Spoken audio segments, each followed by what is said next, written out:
অলস ব্যক্তির জীবনে সারা বছরে একটাই দিন, তা হলো আগামীকাল। কিন্তু এই আগামীকাল কবে হবে তার নেই কোনো নিশ্চয়তা। তার উপর ছুটি কাটালে বা ঘুরতে গেলে সেই রেশ কাটিয়ে কাজে ফিরতেই ভীষণ আলসেমি লাগে।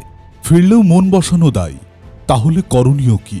আসলে বয়স, অভ্যাসগত আচরণ, পরিবেশ, সামর্থ্য, ইচ্ছাশক্তি, ব্যক্তিত্ব ইত্যাদি বিভিন্ন কারণেই অলস অনুভূতি ভর করতে পারে শরীরে। তাই অলসতাকে বলা যায় জীবনের একটি অভিশাপ, উন্নতির পথে অন্যতম অন্তরায়। এমনকি অলস ব্যক্তি অস্বাস্থ্যকর জীবনযাপন করেন, যা তাকে ধীরে ধীরে ধ্বংসের পথে নিয়ে যায়। তাই উজ্জ্বল ভবিষ্যতের জন্য চাই অলসতা ছেড়ে কর্মচঞ্চল জীবন। কিন্তু চিন্তা করেছেন কিভাবে পাবেন? আজ আমরা এই অলসতা থেকে মুক্ত হয়ে কিভাবে কর্মচঞ্চল জীবনের দিকে অগ্রসর হতে পারি সেই পথ অনুসন্ধান করব। লেখক ও গবেষক ডক্টর ডেভিড অ্যালেনের লেখা getting things done, the art of stress free productivity বইয়ের আলোকে। লেখক ও গবেষক ডেভিড অ্যালেন একজন নামকরা পারফরম্যান্স কোর্স এবং প্রোডাক্টিভিটি ট্রেনার।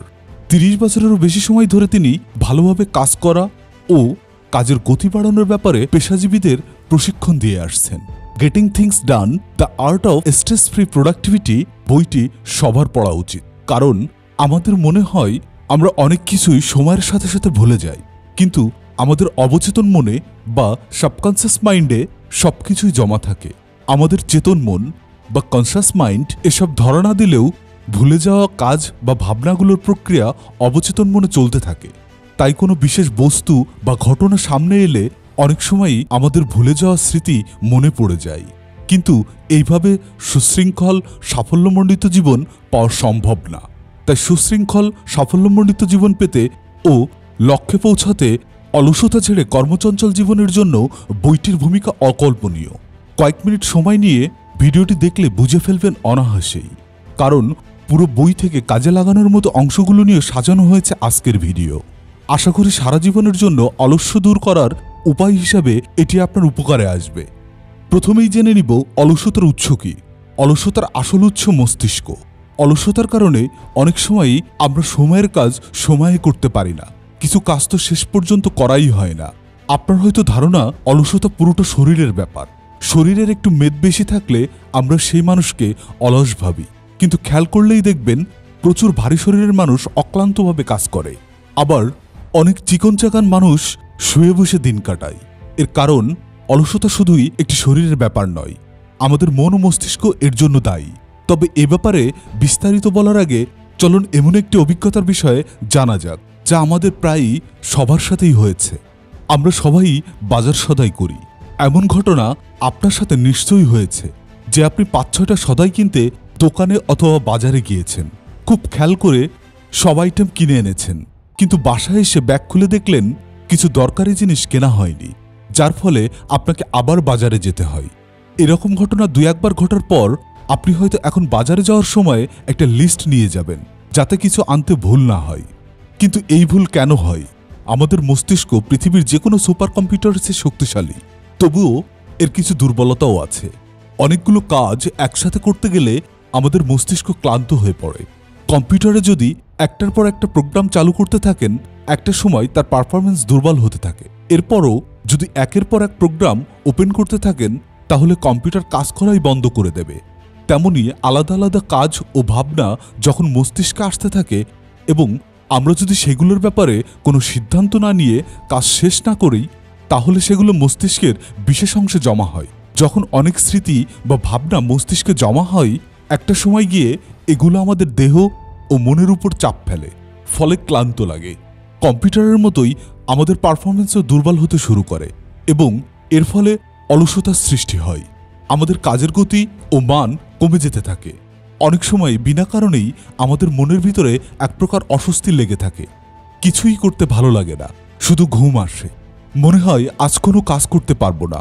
এর একটা বড় কারণ অনেক সমাধান না হওয়া ভাবনা, কাজ এবং আইডিয়া অবচেতন মনে বয়ে যায়। এগুলো চেতন মনে একটি অস্বস্তি সৃষ্টি করে, যার প্রভাব পড়ে আমাদের স্বাভাবিক কাজে। লেখক ও গবেষক ডক্টর ডেভিড অ্যালেন এর লেখা getting things done, the art of stress free productivity বইয়ে কোনো কাজে কতটা শক্তি খাটাবেন তার পরিমাপ করা এবং প্রতিটি কাজ সঠিকভাবে করার জন্য লেখক জিটিডি গেটিং থিংস ডান নামে 5টি ধাপের একটি মেথড তৈরি করেছেন। জিটিডি যা আসলে গেটিং থিংস ডানের সংক্ষিপ্ত রূপ। এই ভিডিওতে আপনি এই 5টি ধাপ এবং কিভাবে অলসতা দূর করার উপায় হিসাবে এগুলো কাজে লাগাতে পারেন তা জানবেন। চলুন শুরু করা যাক। ডক্টর অ্যালেনের মেথডের 5টি ধাপের প্রথম ধাপ ক্যাপচার, ধারণ করা। এই ধাপে সারাদিন মাথায় যে ভাবনা ও কাজের কথা আসে তা দ্রুত লিখে ফেলুন। এভাবে যখন আপনার ভাবনা বা আইডিয়াগুলোকে একটি এক্সটার্নাল মেমোরিতে রাখবেন, তা আপনার মনের উপর থেকে চাপ কমিয়ে দেবে। এই এক্সটার্নাল মেমোরি একটি ছোট notebook, mobile phone, notepad, diary যে কোনো কিছুই হতে পারে।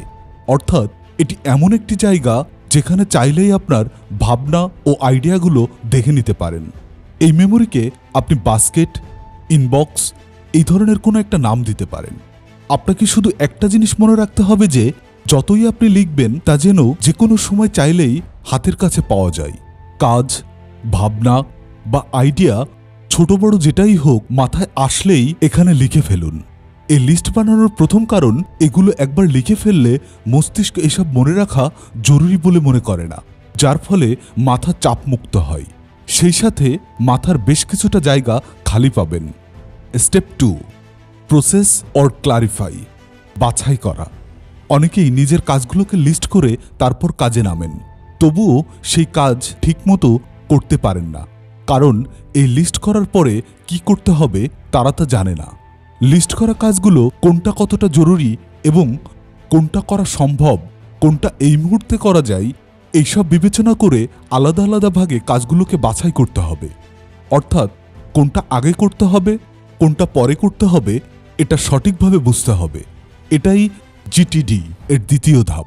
যতক্ষণ না আপনি কাজ ও ভাবনাগুলোর ব্যাপারে সঠিক ধারণা পাচ্ছেন, ততক্ষণ লিখে রাখলে এই চিন্তাগুলো আপনার মাথায় ঘুরপাক খাবে। এতে আপনি লিস্ট বানানোর পুরো সুবিধা পাবেন না। লেখকের মতে এই কাজটি করতে আপনাকে ফলো ডায়াগ্রামের মতো একটি ছক সাজিয়ে নিতে হবে। প্রথমে এক একটি আইডিয়া নিয়ে চিন্তা করে বুঝতে হবে সেটি আসলে কি ধরনের এবং তার থেকে আপনি কি ফলাফল চাচ্ছেন। এরপর চিন্তা করে দেখুন আইডিয়ার বাস্তবায়ন আসলে এখন করা সম্ভব কিনা বা করা জরুরি কিনা। যদি তা না হয়, তাহলে সেই কাজ বা ভাবনাটি এই 3টি ঘরের যে কোনোতে একটিতে ফেলে দিন। বাতিল, অন্য সময়ের জন্য, রেফারেন্স। এই 3টি ঘরের ব্যাখ্যা একটু পরে দিচ্ছি। তার আগে চলুন দেখে নিই কাজটি যদি এখন করা সম্ভব না হয় তাহলে কি করবেন। প্রথমেই দেখুন কাজটি 2 মিনিটে করা সম্ভব কিনা। যদি সম্ভব হয় তাহলে কাজটি সেই মুহূর্তেই করে ফেলুন, আর যদি না হয় তাহলে সেই কাজটি ডেলিগেট লিস্টে রাখুন। এই লিস্টের কাজগুলো অন্য কাউকে দিয়ে করাবেন, আর যদি অন্য কাউকে দিয়ে করানো না যায় তাহলে সেটি আপনি ডিফার লিস্টে রাখুন। এই লিস্টগুলোর ব্যাপারে পরবর্তী ধাপে আরও বিস্তারিতভাবে বলা হবে। কাজগুলো বাছাই করে আলাদা আলাদা বিভাগে ফেলার ফলে কাজ ও ভাবনাগুলোর ব্যাপারে আপনি একটি পরিষ্কার ধারণা পাবেন, যার ফলে আপনার মনের উপর চাপ আরও কমে যাবে। স্টেপ 3, অর্গানাইজ, সাজানো। আগের ধাপে সবগুলো কাজ সম্পর্কে একটি পরিষ্কার ধারণা পাওয়ার পর পরের ধাপে সেইগুলো আরও ভালো করে সাজাতে হবে। আরও ভালো করে সাজাতে আগের ছকটি আপনাকে সহায়তা করবে। চলুন দেখে নিই কীভাবে তা করবেন। আগেই বলেছি যে কাজগুলো এই মুহূর্তে করতে পারছেন না সেগুলো 3টা বিভাগে ফেলতে পারেন। প্রথম, বাতিল। যে কাজগুলো করা সম্ভব না অথবা জরুরি না সেগুলো সোজা বাতিলে ফেলে দিন। এগুলো নিয়ে আর চিন্তা করবেন না। চিন্তা করা মানেই সময় ও এনার্জির অপচয়। দ্বিতীয়, অন্য সময়ের জন্য। যদি কোনো একটি কাজ আপনাকে করতে হবে কিন্তু এই মুহূর্তে না করে পরে করলেও চলবে, সেটি অন্য সময়ের জন্য সামডে অর মেবি নামে একটি লিস্ট বানিয়ে সেখানে রাখুন।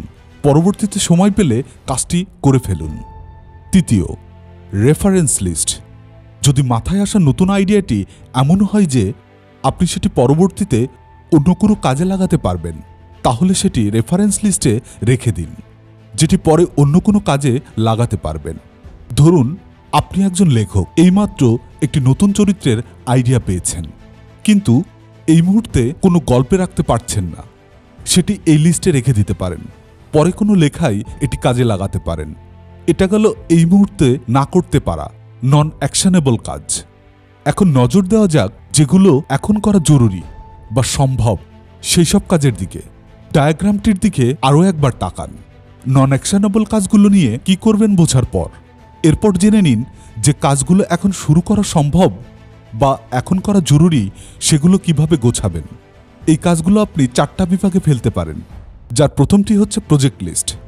এই লিস্টে এমন সব কাজ রাখবেন যেগুলো 2 বা 2-এর বেশি ধাপে শেষ করতে হবে। যেমন ধরুন, এই ভিডিওটা বানানোর জন্য এই বইটি নিয়ে প্রথমে আমাকে ভালোভাবে গবেষণা করতে হয়েছে। তারপর কোন কোন বিষয়ের উপর জোর দিলে ভিডিওটি আপনার কাছে ভালো লাগবে তা ভেবে বের করতে হয়েছে।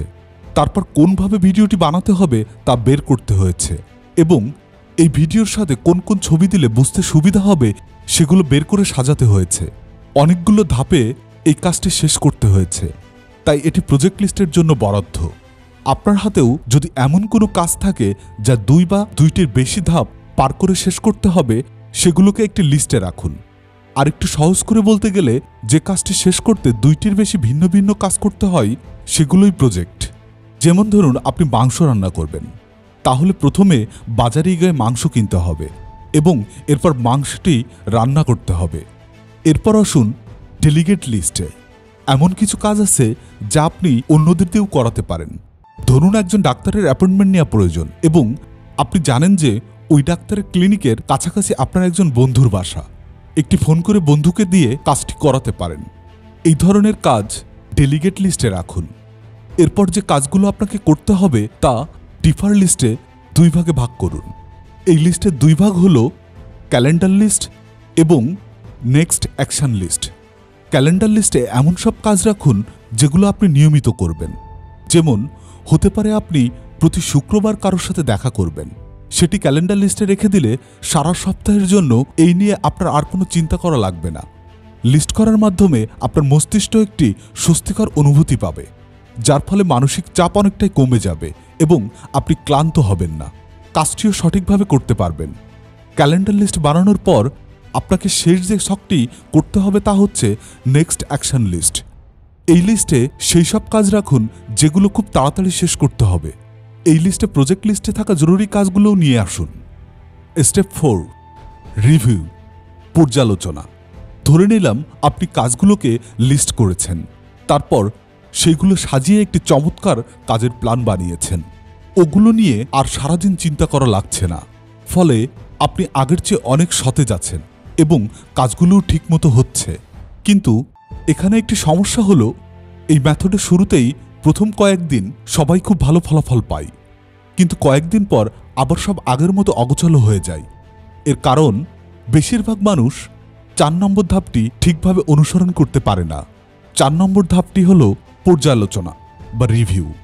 আপনি হয়তোবা একটা লিস্ট বানিয়ে সেই অনুযায়ী কাজ করে চলেছেন, কিন্তু দেখা গেল কয়েকদিন ধরে লিস্টের দিকে তাকাচ্ছেন না, ফলে সমস্যাগুলো আবার ফিরে আসতে শুরু করবে। লেখকের মতে সপ্তাহে অন্তত একবার কাজের ছকটির উপরে চোখ বুলিয়ে নেওয়া উচিত। এই ধাপটি অনেকেই ভুলে যায়, কারণ এটিকে সাধারণত লিস্টের কোথাও লেখা হয় না। ক্যালেন্ডার লিস্টে এই কাজটি রাখতে পারেন। সপ্তাহে যে কোনো একদিন লিস্টের উপরে চোখ বুলিয়ে নিন, একটি সময় রাখুন। স্টেপ 5, এঙ্গেজ বা কাজে নামা। গেটিং থিংস ডান জিটিডি মেথডের শেষ ধাপটি হল কাজে নামা। আগের সবগুলো ধাপ আসলে কাজের প্রস্তুতি। আগের লিস্টগুলো করার ফলে আপনার কাজ ও ভাবনাগুলোকে এক নজরে দেখে নিতে পারেন। এতে মাথার উপরে চাপ কমবে, ফলে অলসতা দূর হবে। লিস্ট করা শেষ হলে আপনি সেই অনুযায়ী এবার কাজে নেমে পড়ুন। মনে রাখবেন, দিনের কাজের শুরুতে যেসব কাজ 2 মিনিটে করা সম্ভব সেগুলো করবেন। এরপর দেখুন ক্যালেন্ডার লিস্টে আজকের জন্য কি কি কাজ রয়েছে। এরপর মনোযোগ দিন নেক্সট অ্যাকশন লিস্টে। ডক্টর অ্যালেনের অলসতা দূর করার উপায় অনুসরণ করে অনেকেই অলসতা থেকে মুক্তি পেয়েছেন। তাদের কাজের মান ও গতি বেড়ে গেছে 2 গুণ।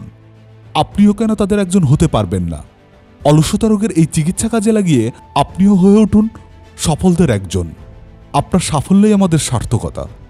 সাথে থাকতে সাবস্ক্রাইব করুন, লাইক, কমেন্ট, শেয়ার করতে ভুলবেন না। আশা করি ভালো থাকবেন।